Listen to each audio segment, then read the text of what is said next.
Our third and final speaker today is speaking from 7 to 9 minutes. He's speaking from the Storyteller Manual, assignment number 5, called Bringing History to Life. David asked me to introduce his speech in the following way. German immigrants settled Bachka Jarak, a farming town near the Danube River and the border between Hungary and Serbia in the 1700s. The people who settled there kept their German language and some of their customs, but they also adopted some of the local customs and local culture. Today, David will bring history to life by sharing the story of his own relatives fleeing from Jarak. His speech is entitled, The Road to Safety. Please welcome David Bush.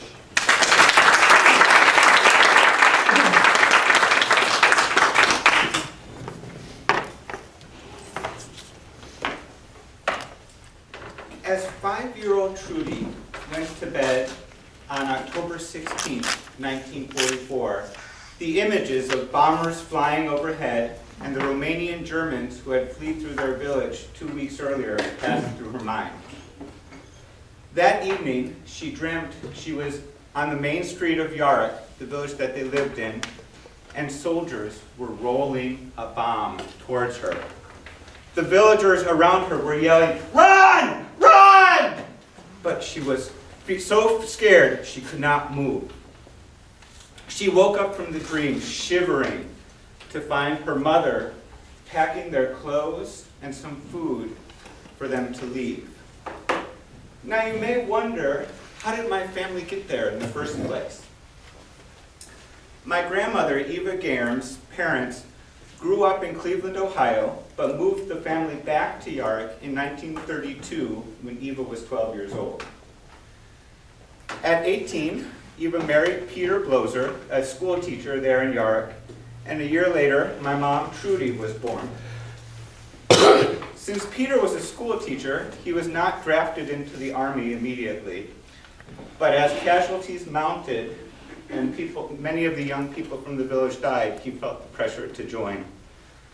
He enlisted in July of 1944, and a month later, Peter and Eva's son, Peter, was born. Now, as the Russians were getting closer to Yarak, and it was evident Germany was going to lose the war, the ethnic Germans had to leave. They were no longer welcome there. On the day after Trudy's dream, she woke up and found the villagers filled with women, children, and the elderly packing up their wagons. The villagers had all of the wagons line up on the street, and since Eva and her mother-in-law were not farmers, they had no horses to pull a wagon. So a soldier ordered another family, the Box, to help them to pull their wagon. As the wagon train was leaving town, one of the villagers went up into the church tower and rang the bell for the last time as the villagers left. Trudy held her doll as she sat next to her 6-week-old brother in the cart, while Eva and her mother-in-law walked beside to save the horses. They traveled along the road for 10 days. At night they stayed in abandoned houses, and their horse struggled to pull the carts up and down through the hills. On the 10th day, they arrived at a checkpoint, and they were given the choice to either continue by cart or to take a train. And since the horse could go no further, they decided to take the train. They are loaded into boxcars of 50 people in each car. There was a little bit of space for everybody to sit down, but there was not enough space to lay down or be comfortable in any way. The trains would run as fast as lightning during the nighttime, and during the day they would sit idle. During the daytime, the villagers would get out of the boxcar, they would cook some food, do some washing, and then as evening came, they would get back on and go. However, the train engineer never gave any warning when they were leaving. So many times they were struggling to get all their stuff back in before the train took off. On one of the days, the train stopped near a village, and Eva decided to go into town to try and barter for some apples. As she was coming back to the train, she noticed the sun was beginning to set. She started to quicken her pace. As she saw the train, she saw the engineer start the train going. She started to run to catch the train, but the train started to steam faster and faster. The German soldiers who were escorting the train shouted to her, "Run faster!" And she ran, and as she ran to the boxcar, they grabbed her and hurled her into the boxcar. Her precious bag of apples spilling out all over. She shouted, "Where are my apples? Who took my apples?" And slowly, people started to hand one or two of them back to her. That evening, her mother-in-law reprimanded her, saying, "Don't you ever do that again. How would I take care of these two kids all by myself?" After 6 days on the train, they arrived in Silesia, which is in eastern Germany, but now Poland. They got off the train and loaded their stuff onto carts again, and walked about 30 minutes to a dance hall that was to be their refugee camp. The floor was strewn with straw, and there were broken windows, causing a terrible draft. As Eva gave Trudy a bath, she noticed that Trudy was as thin as a skeleton. Both Trudy and Dieter had pneumonia, and there was no good food in the camp to help nurse them back to health. So Eva decided to use some of that precious food that she had brought from Yarrick and give it to them. Mrs. Bach was also under the weather, and she and the two children stayed under the covers most of the days. By February of 1945, they could hear the Russian cannons booming in the distance again, and they knew it was time to leave. Eva knew that Peter was stationed in Bavaria, near Munich, and so she decided that she would take the family there. On February 13th, 1944, they loaded the train again and left for Munich. They passed through Munich and ended up in a small town near there called Wolfratshausen. It was lucky they had passed through Munich at the time they did, because 1 week later it was bombed flat.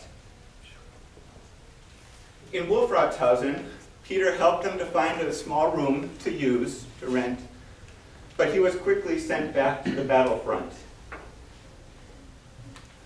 And they heard nothing from him for weeks and weeks. Then, one morning, as Eva was feeding Dieter, they heard a thump, thump, thump outside the door. There was Peter, bloody and his overcoat full of bullet holes.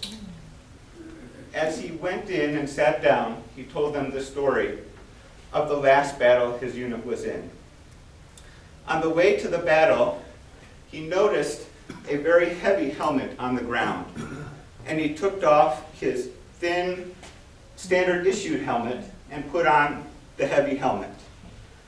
As his unit was walking through a field surrounded by forest, American Sherman tanks came out of the forest. Everyone in his unit was shot in the head. The bullet hit Peter's helmet, ricocheted down, and scraped his neck. He fell into a ditch and passed out, with his overcoat laying a bit aside from him. More bullets flew, and only one other bullet glanced his back.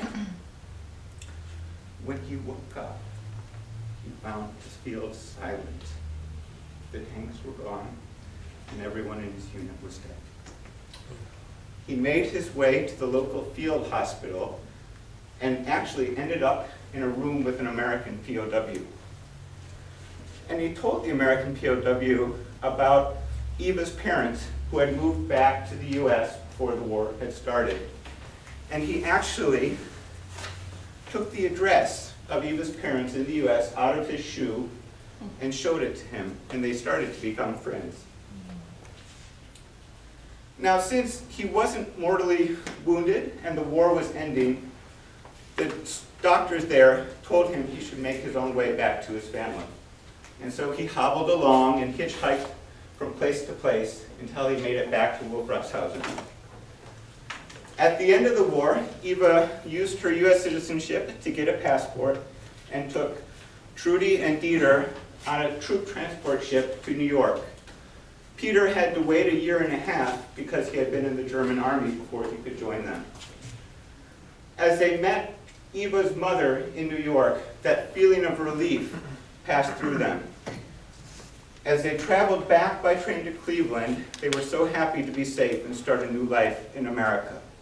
However, that feeling of anxiety of fleeing during World War II never left them.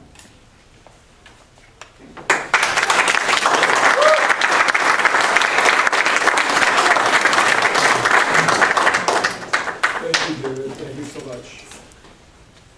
Please write your thoughtful comments and feedback for David. The basket is coming